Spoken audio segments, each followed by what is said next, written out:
bartamaha Soomaaliya waxaa ku taal magaalada Beledweyne waa magaalo taariikh qani iyo dhaqan firfircoon leh si kastaba ahaatee magaaladu waxay wajahday xaalad qalqal gelisay nolosha taasoo sababtay dhibaatooyin baaxad leh iyo fatahaado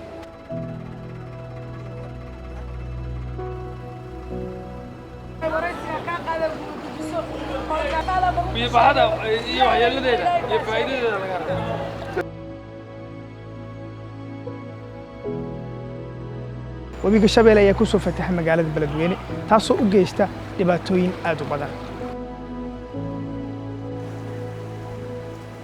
muuqaalkan waxaan ku arki doonaa xaaladda nololeed ee magaalada Beledweyne kadib markii uu ku soo fatahay webiga Shabeelle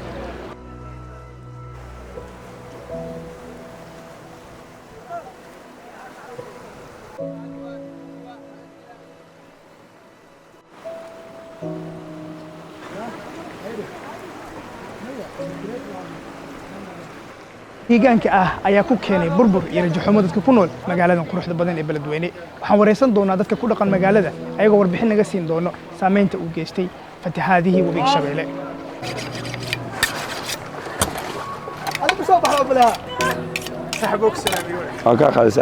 alxamdulilah magacii maxamed axmed deerow dadka Beledweyne deganaa ku dhashtay biibaxa wallaahi waa u jeedaa xaalkeeda annaga dadna way qaxeen dadna beledkay joogaan ayaantan adiga labada maalin u horeysay ceel jaale neef geelu ku qaliini xoogoo waxaa culays fara badan umaaday cagafta waxa ku soo qaaday lacag fara badan marka uraxsana u wareegani oo sidaas hilibka nool ku keenaa labadan bir eriidan hadda hilibka aan godayna suuq weyn oo magaalada waa oo aan ku korsanay ilmaha marka biyaha soo baxay annagana ceel jaale lama qabsanin oo rag kala jiro anaga geelaana uraxsana lagu soo qalaa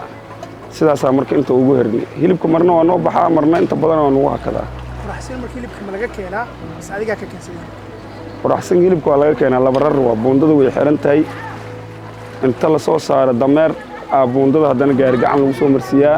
dameer kale haddana sida nool ku keenaa hilibka marka hadda uraxsana laga keenaa laba dameer la soo saaraa adiga ma wax ma ka faa'iido ama kiilada hilibka hadda see loo gadaa qiimaha wallaahi hadda marxaladda hadda jirta hilibka waa una dawladda ku diidan shaqo laan baa muddo dhantaa moogi waxa waa marxaladda hadda biyaha aan ku dhex jirno khasaareyna badan kamida dadka magaalada degan waqti badan la degan biibax maanta ugu horeyso sanado badan waa soo dhici jireen maxay tahay ama maxay kula tahay waa lagu xalin karaa والله حلنت wax walba waxay ku xireen dawladda oo garab qabato dadkeedu garab qabato ayagana garab istaagan si kale looga bixi karo dhibaatada hadii aan la isgarab qaban dhibaato ma laga baxay laakiin bulshada midowdo iyo dawladda midowdo iyo gobol dhexe maamul dhexe sargaar raaco ayuu qeyr ku jiraan isgarab hadaan isgarabsan ma laga baxay dhibka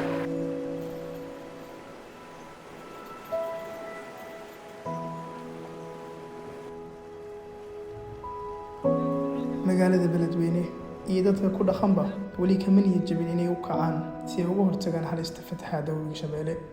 muuqaalkeena ku saabsan magaalada Beledweyne inta ay ku eegyahay